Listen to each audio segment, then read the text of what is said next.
Chapter 13. I hope, my dear, said Mr. Bennet to his wife, as they were at breakfast the next morning, that you have ordered a good dinner today, because I have reason to expect an addition to our family party. Who do you mean, my dear? I know of nobody that is coming, I am sure, unless Charlotte Lucas should happen to call in, and I hope my dinners are good enough for her. I do not believe she often sees such at home. The person of whom I speak is a gentleman, and a stranger. Mrs. Bennet's eyes sparkled. A gentleman and a stranger. It is Mr. Bingley, I am sure. Well, I am sure I shall be extremely glad to see Mr. Bingley. But, good Lord! How unlucky! There is not a bit of fish to be got today. Lydia, my love, ring the bell. I must speak to Hill this moment. It is not Mr. Bingley, said her husband. It is a person whom I never saw in the whole course of my life. This roused a general astonishment, and he had the pleasure of being eagerly questioned by his wife and his 5 daughters at once. After amusing himself some time with their curiosity, he thus explained. About a month ago I received this letter, and about a fortnight ago I answered it, for I thought it a case of some delicacy, and requiring early attention. It is from my cousin, Mr. Collins, who, when I am dead, may turn you all out of this house as soon as he pleases. Oh, my dear! Cried his wife. I cannot bear to hear that mentioned. Pray do not talk of that odious man. I do think it is the hardest thing in the world, that your estate should be entailed away from your own children, and I am sure, if I had been you, I should have tried long ago to do something or other about it. Jane and Elizabeth tried to explain to her the nature of an entail. They had often attempted to do it before, but it was a subject on which Mrs. Bennet was beyond the reach of reason, and she continued to rail bitterly against the cruelty of settling an estate away from a family of 5 daughters, in favor of a man whom nobody cared anything about. It certainly is a most iniquitous affair, said Mr. Bennet. And nothing can clear Mr. Collins from the guilt of inheriting Longbourn. But if you will listen to his letter, you may perhaps be a little softened by his manner of expressing himself. No, that I am sure I shall not, and I think it is very impertinent of him to write to you at all, and very hypocritical. I hate such false friends. Why could he not keep on quarrelling with you, as his father did before him? Why, indeed, he does seem to have had some filial scruples on that head, as you will hear. Hunsford, near Westerham, Kent, the 15th of October. Dear Sir, the disagreement subsisting between yourself and my late honoured father always gave me much uneasiness, and since I have had the misfortune to lose him, I have frequently wished to heal the breach, but for some time I was kept back by my own doubts, fearing lest it might seem disrespectful to his memory for me to be on good terms with anyone with whom it had always pleased him to be at variance. There, Mrs. Bennet. My mind, however, is now made up on the subject, for having received ordination at Easter, I have been so fortunate as to be distinguished by the patronage of the Right Honourable Lady Catherine de Bourgh, widow of Sir Louis de Bourgh, whose bounty and beneficence has preferred me to the valuable rectory of this parish, where it shall be my earnest endeavour to demean myself with grateful respect towards her ladyship, and be ever ready to perform those rites and ceremonies which are instituted by the Church of England. As a clergyman, moreover, I feel it my duty to promote and establish the blessing of peace in all families within the reach of my influence, and on these grounds I flatter myself that my present overtures are highly commendable, and that the circumstance of my being next in the entail of Longbourn estate will be kindly overlooked on your side, and not lead you to reject the offered olive branch. I cannot be otherwise than concerned at being the means of injuring your amiable daughters, and beg leave to apologize for it, as well as to assure you of my readiness to make them every possible amends, but of this hereafter.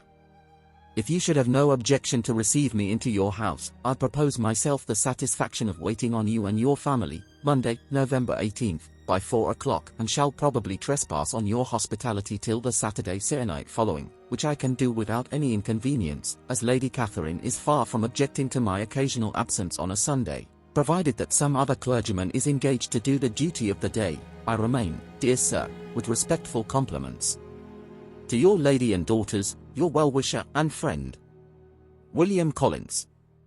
At 4 o'clock, therefore, we may expect this peacemaking gentleman. said Mr. Bennet, as he folded up the letter.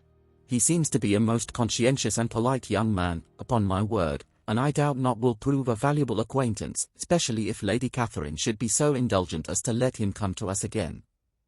There is some sense in what he says about the girls, however, and if he is disposed to make them any amends, I shall not be the person to discourage him.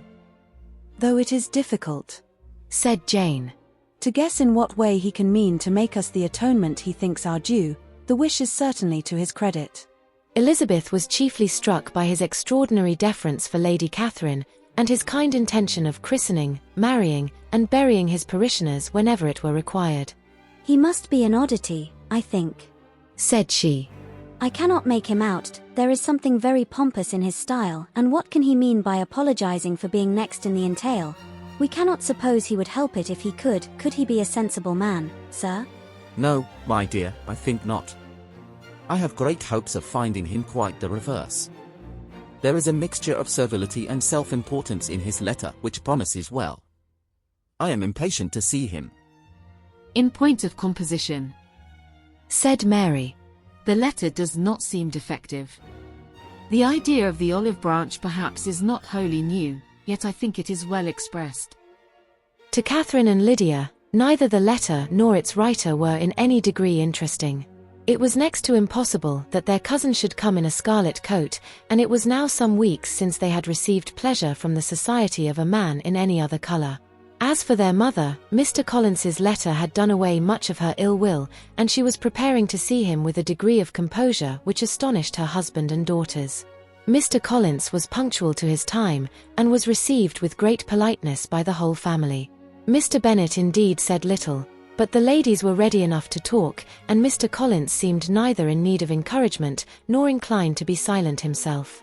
He was a tall, heavy-looking young man of 25. His air was grave and stately, and his manners were very formal. He had not been long seated before he complimented Mrs. Bennet on having so fine a family of daughters, said he had heard much of their beauty, but that in this instance fame had fallen short of the truth, and added that he did not doubt her seeing them all in due time disposed of in marriage. This gallantry was not much to the taste of some of his hearers, but Mrs. Bennet, who quarrelled with no compliments, answered most readily. You are very kind, I am sure, and I wish with all my heart it may prove so, for else they will be destitute enough. Things are settled so oddly. You allude, perhaps, to the entail of this estate. Ah, sir, I do indeed. It is a grievous affair to my poor girls, you must confess. Not that I mean to find fault with you, for such things I know are all chance in this world. There is no knowing how estates will go when once they come to be entailed. I am very sensible, madam, of the hardship to my fair cousins, and could say much on the subject, but that I am cautious of appearing forward and precipitate. But I can assure the young ladies that I come prepared to admire them. At present I will not say more, but perhaps when we are better acquainted. He was interrupted by a summons to dinner, and the girls smiled on each other. They were not the only objects of Mr. Collins's admiration. The hall, the dining room, and all its furniture were examined and praised, and his commendation of everything would have touched Mrs. Bennet's heart, but for the mortifying supposition of his viewing it all as his own future property. The dinner too in its turn was highly admired, and he begged to know to which of his fair cousins the excellency of its cooking was owing. But he was set right there by Mrs. Bennet, who assured him with some asperity that they were very well able to keep a good cook, and that her daughters had nothing to do in the kitchen. He begged pardon for having displeased her. In a softened tone she declared herself not at all offended, but he continued to apologize for about a quarter of an hour. Chapter 14. During dinner, Mr. Bennet scarcely spoke at all, but when the servants were withdrawn, he thought it time to have some conversation with his guest, and therefore started a subject in which he expected him to shine, by observing that he seemed very fortunate in his patroness. Lady Catherine de Burfa's attention to his wishes, and consideration for his comfort, appeared very remarkable. Mr. Bennet could not have chosen better. Mr. Collins was eloquent in her praise. The subject elevated him to more than usual solemnity of manner, and with a most important aspect he protested that he had never in his life witnessed such behaviour in a person of rank, such affability and condescension, as he had himself experienced from Lady Catherine. She had been graciously pleased to approve of both of the discourses which he had already had the honour of preaching before her. She had also asked him twice to dine at Rosings, and had sent for him only the Saturday before, to make up her pool of quadrille in the evening. Lady Catherine was reckoned proud by many people he knew, but he had never seen anything but affability in her. She had always spoken to him as she would to any other gentleman. She made not the smallest objection to his joining in the society of the neighbourhood, nor to his leaving the parish occasionally for a week or two, to visit his relations. She had even condescended to advise him to marry as soon as he could, provided he chose with discretion, and had once paid him a visit in his humble parsonage, where she had perfectly approved all the alterations he had been making, and had even vouchsafed to suggest some herself, some shelves in the closet upstairs. That is all very proper and civil, I am sure, said Mrs. Bennet. And I dare say she is a very agreeable woman. It is a pity that great ladies in general are not more like her. Does she live near you, sir? The garden in which stands my humble abode is separated only by a lane from Rosings Park, her ladyship's residence. I think you said she was a widow, sir. Has she any family? She has only one daughter, the heiress of Rosings, and a very extensive property. Ah, said Mrs. Bennet, shaking her head. Then she is better off than many girls. And what sort of young lady is she? Is she handsome? She is a most charming young lady indeed. Lady Catherine herself says that, in point of true beauty, Mr. Burf is far superior to the handsomest of her sex, because there is that in her features which marks the young lady of distinguished birth. She is unfortunately of a sickly constitution, which has prevented her from making that progress in many accomplishments which she could not have otherwise failed of, as I am informed by the lady who superintended her education, and who still resides with them. But she is perfectly amiable, and often condescends to drive by my humble abode in her little phaeton and ponies. Has she been presented? I do not remember her name among the ladies at court. Her indifferent state of health unhappily prevents her being in town, and by that means, as I told Lady Catherine one day, has deprived the British court of its brightest ornaments. Her ladyship seemed pleased with the idea, and you may imagine that I am happy on every occasion to offer those little delicate compliments which are always acceptable to ladies. I have more than once observed to Lady Catherine that her charming daughter seemed born to be a duchess, and that the most elevated rank, instead of giving her consequence, would be adorned by her. These are the kind of little things which please her ladyship, and it is a sort of attention which I conceive myself peculiarly bound to pay. You judge very properly, said Mr. Bennet. And it is happy for you that you possess the talent of flattering with delicacy. May I ask whether these pleasing attentions proceed from the impulse of the moment, or are the result of previous study? They arise chiefly from what is passing at the time, and though I sometimes amuse myself with suggesting and arranging such little elegant compliments as may be adapted to ordinary occasions, I always wish to give them as unstudied an air as possible. Mr. Bennet's expectations were fully answered. His cousin was as absurd as he had hoped, and he listened to him with the keenest enjoyment, maintaining at the same time the most resolute composure of countenance, and, except in an occasional glance at Elizabeth, requiring no partner in his pleasure. By tea-time, however, the dose had been enough, and Mr. Bennet was glad to take his guest into the drawing-room again, and, when tea was over, glad to invite him to read aloud to the ladies. Mr. Collins readily assented, and a book was produced, but, on beholding it, for everything announced it to be from a circulating library, he started back, and begging pardon, protested that he never read novels. Kitty stared at him, and Lydia exclaimed. Other books were produced, and after some deliberation he chose Fordyce's Sermons.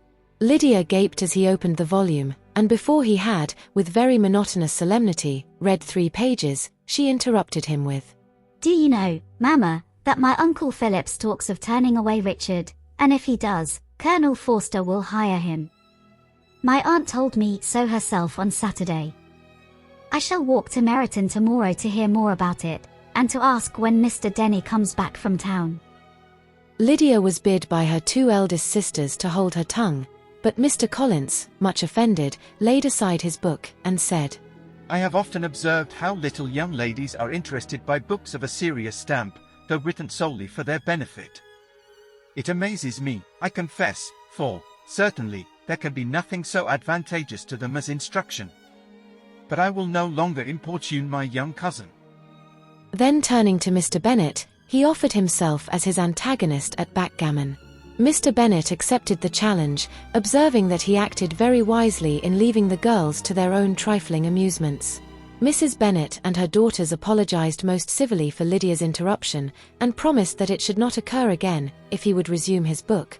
But Mr. Collins, after assuring them that he bore his young cousin no ill will, and should never resent her behavior as any affront, seated himself at another table with Mr. Bennet, and prepared for backgammon. Chapter 15. Mr. Collins was not a sensible man, and the deficiency of nature had been but little assisted by education or society, the greatest part of his life having been spent under the guidance of an illiterate and miserly father, and though he belonged to one of the universities, he had merely kept the necessary terms, without forming at it any useful acquaintance. The subjection in which his father had brought him up had given him originally great humility of manner, but it was now a good deal counteracted by the self-conceit of a weak head, living in retirement, and the consequential feelings of early and unexpected prosperity. A fortunate chance had recommended him to Lady Catherine de Bourgh when the living of Hunsford was vacant, and the respect which he felt for her high rank, and his veneration for her as his patroness, mingling with a very good opinion of himself, of his authority as a clergyman, and his right as a rector, made him altogether a mixture of pride and obsequiousness, self-importance and humility. Having now a good house and a very sufficient income, he intended to marry, and in seeking a reconciliation with the Longbourn family he had a wife in view, as he meant to choose one of the daughters, if he found them as handsome and amiable as they were represented by common report.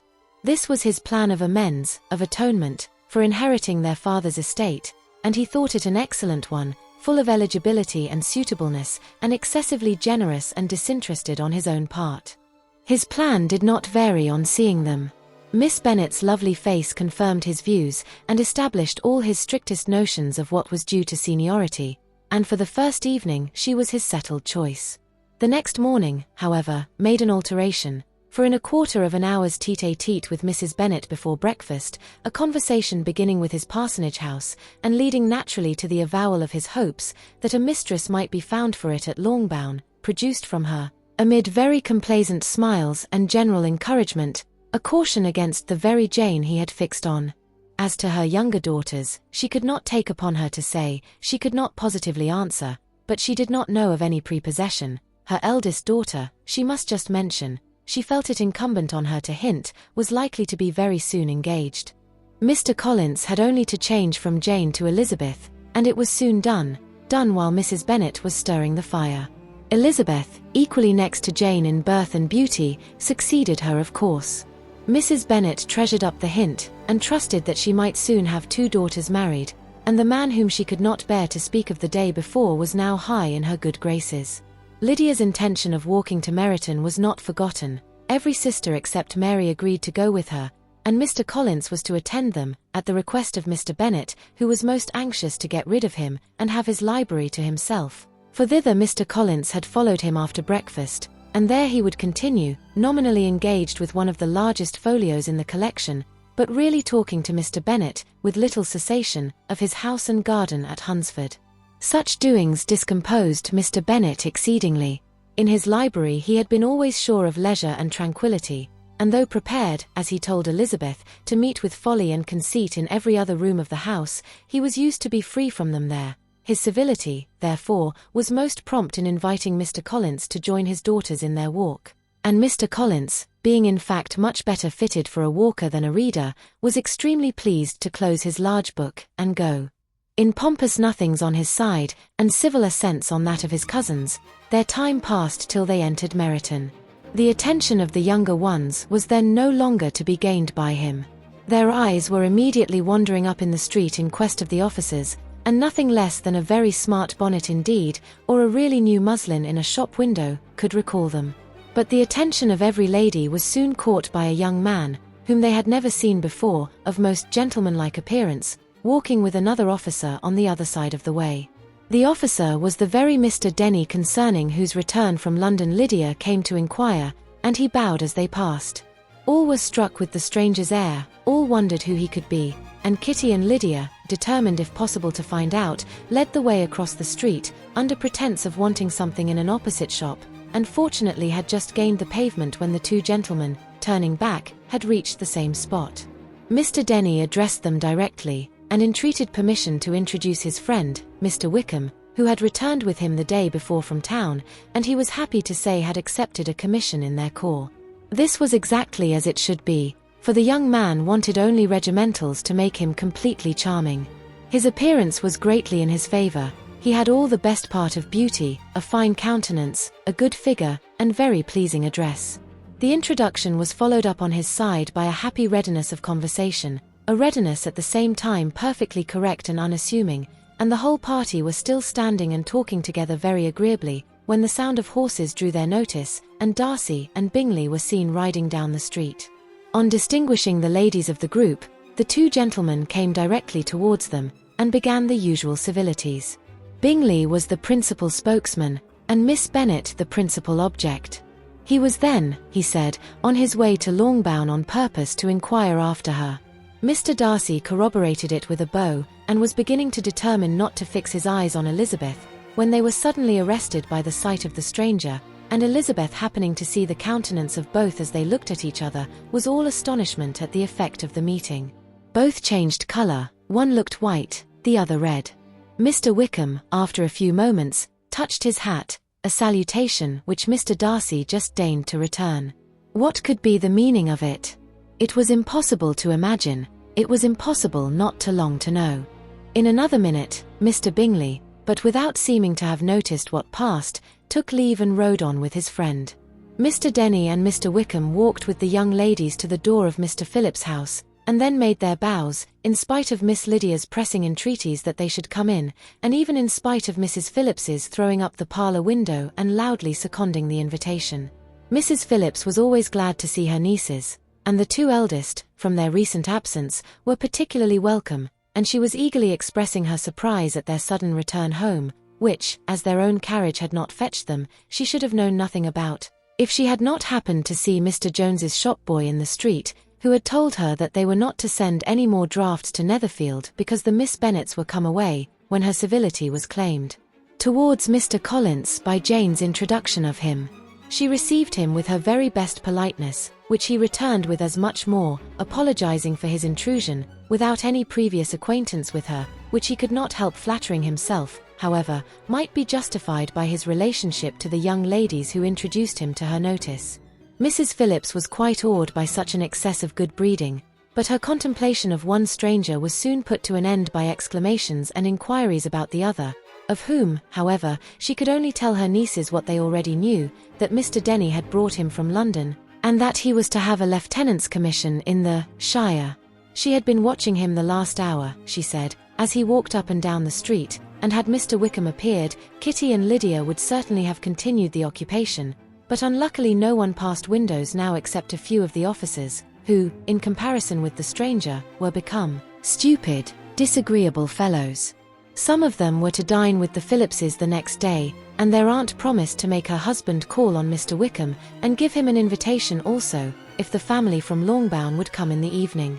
This was agreed to, and Mrs. Phillips protested that they would have a nice comfortable noisy game of lottery tickets, and a little bit of hot supper afterwards.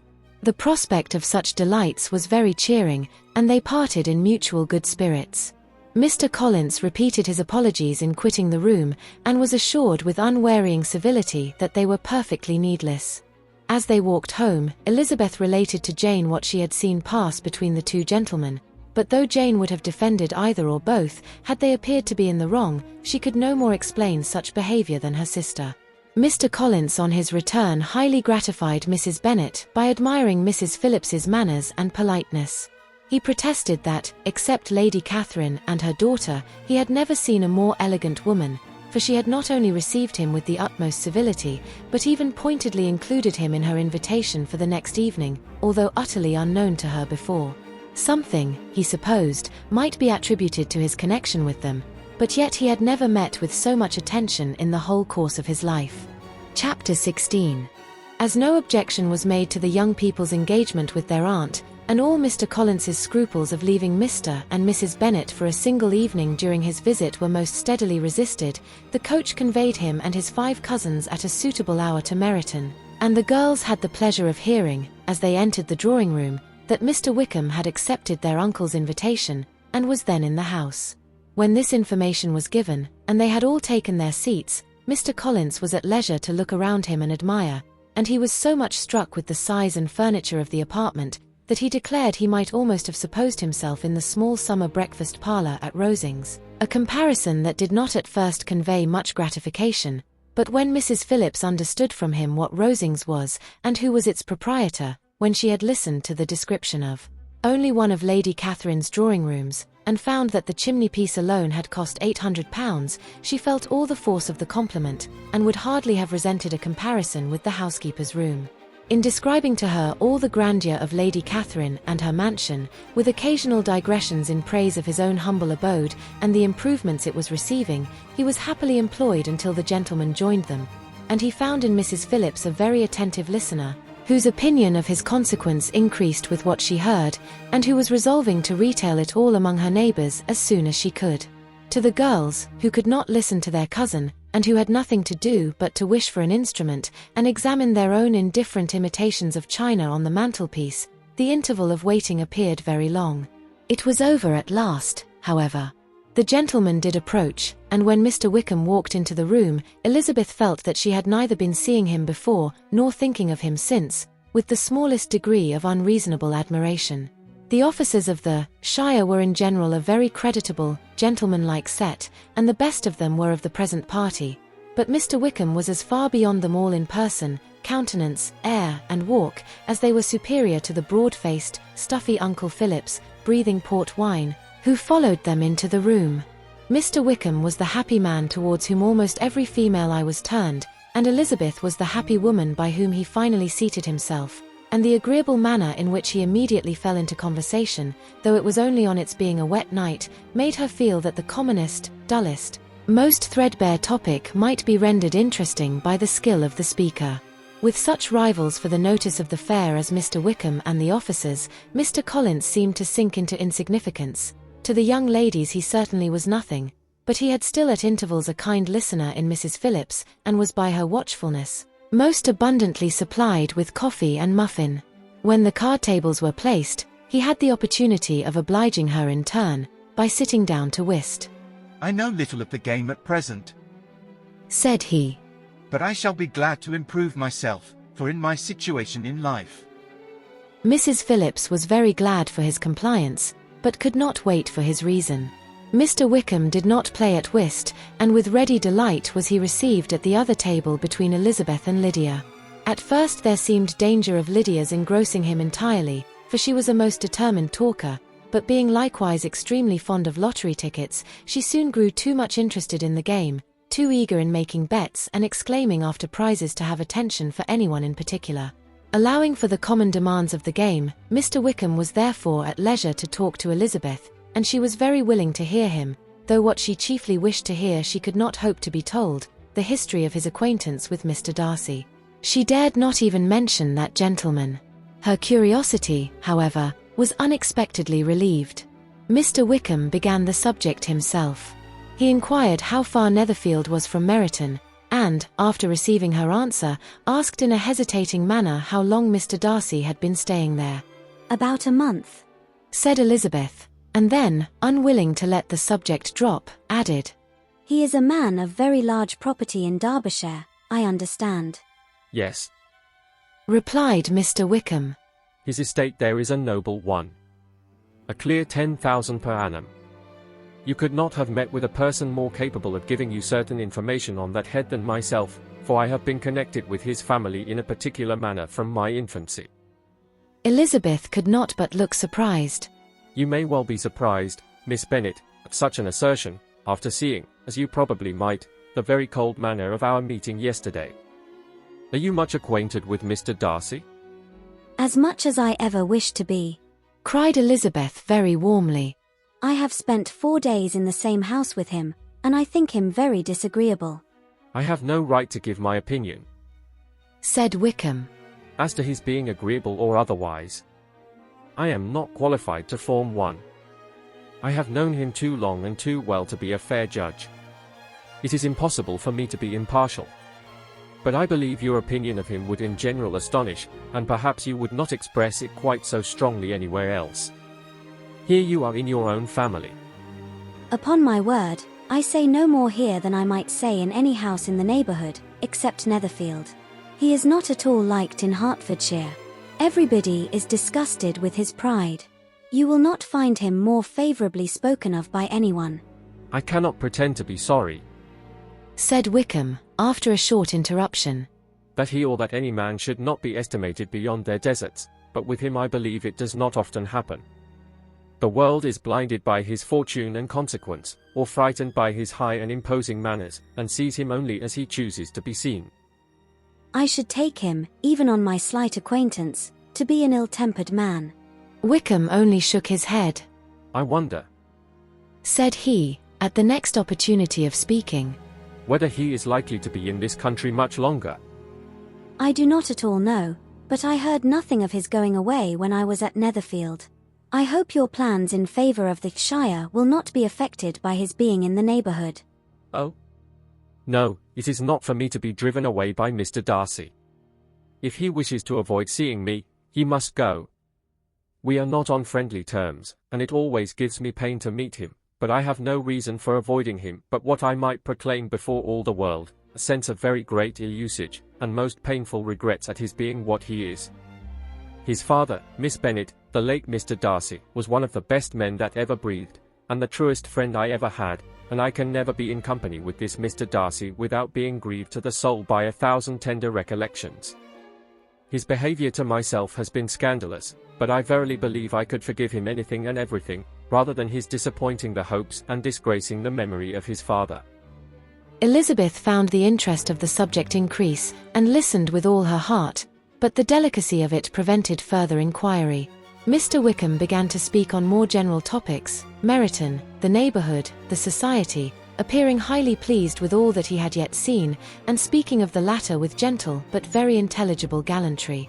It was the prospect of constant society, and good society, he added, which was my chief inducement to enter the Shire.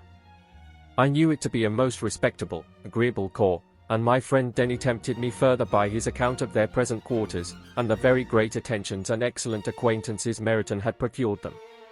Society, I own, is necessary to me. I have been a disappointed man, and my spirits will not bear solitude.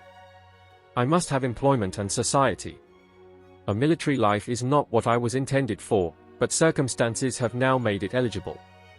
The church ought to have been my profession. I was brought up for the church, and I should at this time have been in possession of a most valuable living, had it pleased the gentleman we were speaking of just now. Indeed. Yes, the late Mr. Darcy bequeathed me the next presentation of the best living in his gift.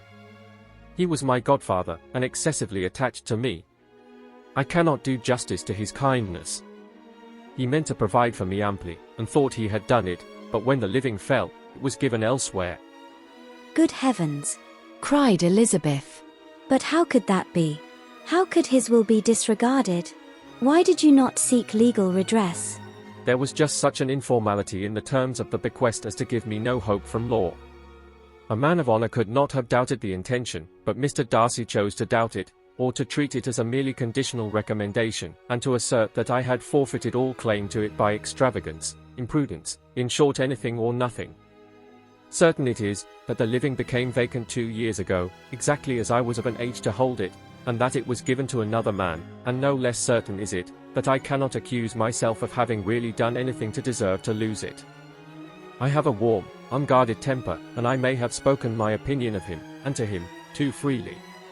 I can recall nothing worse. But the fact is, that we are very different sort of men, and that he hates me. This is quite shocking. He deserves to be publicly disgraced. Some time or other he will be, but it shall not be by me.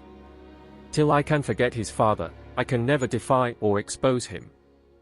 Elizabeth honoured him for such feelings, and thought him handsomer than ever as he expressed them. But what, said she, after a pause, can have been his motive? What can have induced him to behave so cruelly? A thorough, determined dislike of me, a dislike which I cannot but attribute in some measure to jealousy. Had the late Mr. Darcy liked me less, his son might have borne with me better, but his father's uncommon attachment to me irritated him, I believe, very early in life. He had not a temper to bear the sort of competition in which we stood, the sort of preference which was often given me. I had not thought Mr. Darcy so bad as this, though I have never liked him. I had not thought so very ill of him. I had supposed him to be despising his fellow creatures in general, but did not suspect him of descending to such malicious revenge, such injustice, such inhumanity as this. After a few minutes' reflection, however, she continued. I do remember his boasting one day, at Netherfield, of the implacability of his resentments, of his having an unforgiving temper. His disposition must be dreadful. I will not trust myself on the subject, replied Wickham. I can hardly be just to him. Elizabeth was again deep in thought, and after a time exclaimed, To treat in such a manner the godson, the friend, the favourite of his father. She could have added, A young man, too, like you, whose very countenance may vouch for your being amiable. But she contented herself with, And one, too, who had probably been his companion from childhood, connected together, as I think you said, in the closest manner. We were born in the same parish, within the same park. The greatest part of our youth was passed together, inmates of the same house, sharing the same amusements, objects of the same parental care. My father began life in the profession which your uncle, Mr. Phillips, appears to do so much credit to, but he gave up everything to be of use to the late Mr. Darcy and devoted all his time to the care of the Pemberley property. He was most highly esteemed by Mr. Darcy, a most intimate, confidential friend. Mr. Darcy often acknowledged himself to be under the greatest obligations to my father's active superintendence, and when, immediately before my father's death, Mr. Darcy gave him a voluntary promise of providing for me, I am convinced that he felt it to be as much a debt of gratitude to him, as of his affection to myself. How strange! cried Elizabeth. How abominable! I wonder that the very pride of this Mr. Darcy has not made him just to you, if from no better motive, that he should not have been too proud to be dishonest, for dishonesty I must call it. It is wonderful, replied Wickham. For almost all his actions may be traced to pride, and pride had often been his best friend. It has connected him nearer with virtue than with any other feeling. But we are none of us consistent, and in his behavior to me there were stronger impulses even than pride. Can such abominable pride as his have ever done him good? Yes. It has often led him to be liberal and generous, to give his money freely, to display hospitality, to assist his tenants, and relieve the poor. Family pride, and filial pride, for he is very proud of what his father was, have done this. Not to appear to disgrace his family, to degenerate from the popular qualities, or lose the influence of the Pemberley house, is a powerful motive. He has also brotherly pride, which, with some brotherly affection, makes him a very kind and careful guardian of his sister, and you will hear him generally cried up as the most attentive and best of brothers. What sort of girl is Miss Darcy? He shook his head. I wish I could call her amiable. It gives me pain to speak ill of a Darcy.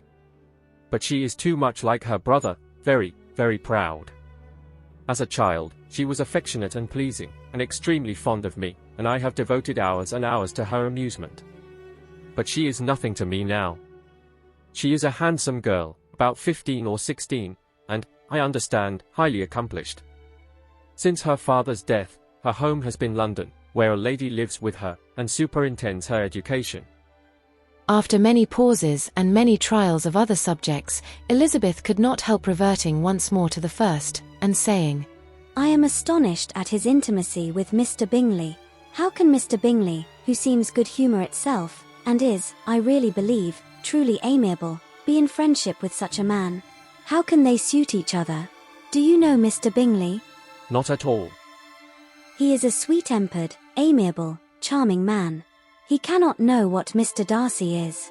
Probably not, but Mr. Darcy can please where he chooses. He does not want abilities.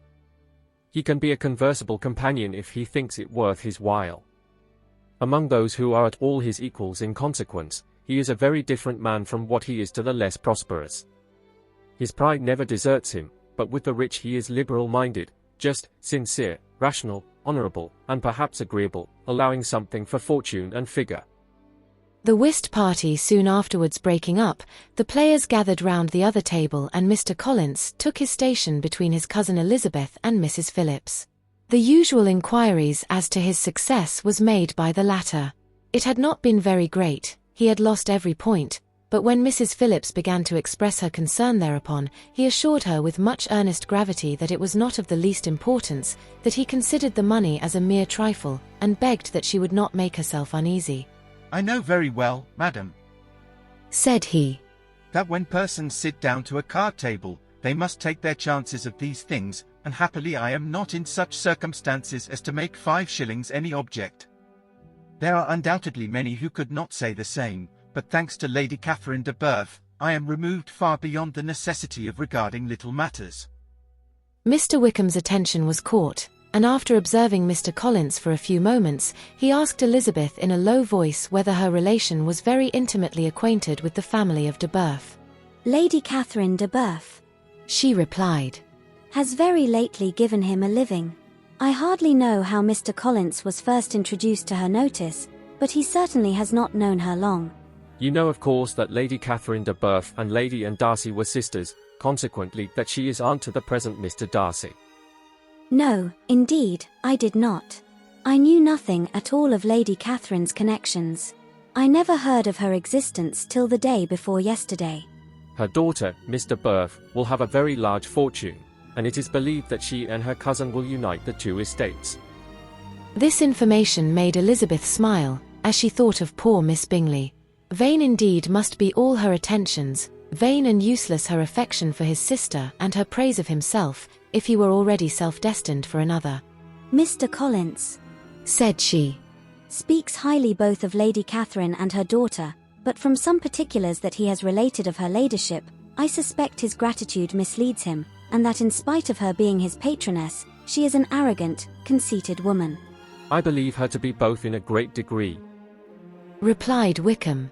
I have not seen her for many years, but I very well remember that I never liked her, and that her manners were dictatorial and insolent. She has the reputation of being remarkably sensible and clever, but I rather believe she derives part of her abilities from her rank and fortune, part from her authoritative manner, and the rest from the pride for her nephew, who chooses that everyone connected with him should have an understanding of the first class. Elizabeth allowed that he had given a very rational account of it, and they continued talking together, with mutual satisfaction till supper put an end to cards, and gave the rest of the ladies their share of Mr. Wickham's attentions. There could be no conversation in the noise of Mrs. Phillips's supper party, but his manners recommended him to everybody. Whatever he said, was said well, and whatever he did, done gracefully. Elizabeth went away with her head full of him. She could think of nothing but of Mr. Wickham, and of what he had told her, all the way home, but there was not time for her even to mention his name as they went, for neither Lydia nor Mr. Collins were once silent. Lydia talked incessantly of lottery tickets, of the fish she had lost and the fish she had won, and Mr. Collins in describing the civility of Mr. and Mrs. Phillips, protesting that he did not in the least regard his losses at whist, enumerating all the dishes at supper, and repeatedly fearing that he crowded his cousins, had more to say than he could well manage before the carriage stopped at Longbourn House.